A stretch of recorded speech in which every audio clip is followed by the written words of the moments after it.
Newly released footage of Chris Kaba on the dance floor in a nightclub in East London carrying a gun.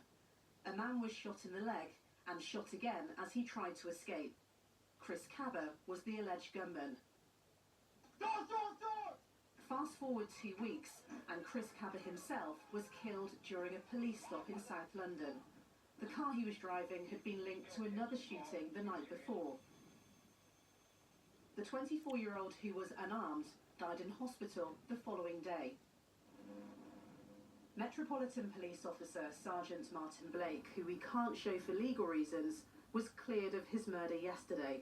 Today, the judge allowed Chris Kaba's criminal history to be revealed, following submissions in court about the community not being misled about Mr. Kaba's character. We can now report he was a rapper who performed under the names Maddox or Maditch and was part of one of the most dangerous gangs in London, the 6-7 gang. He also had previous convictions for possession of a knife and an imitation firearm.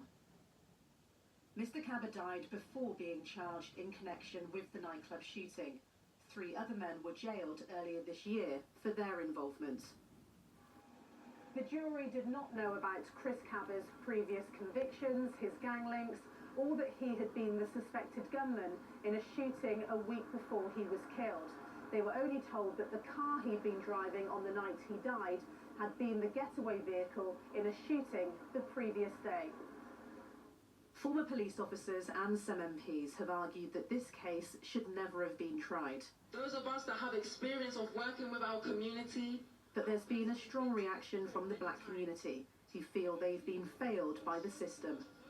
I know that when it comes to black suspects, there is the theme of less containment and less de-escalation. There seems to be this assumption that they're trouble and they have to be dealt with very sternly in comparison to white people.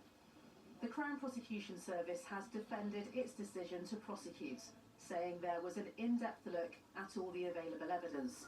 But since the verdict, there's been even more questions about police accountability and the strength of the legal process. Adina Campbell, BBC News.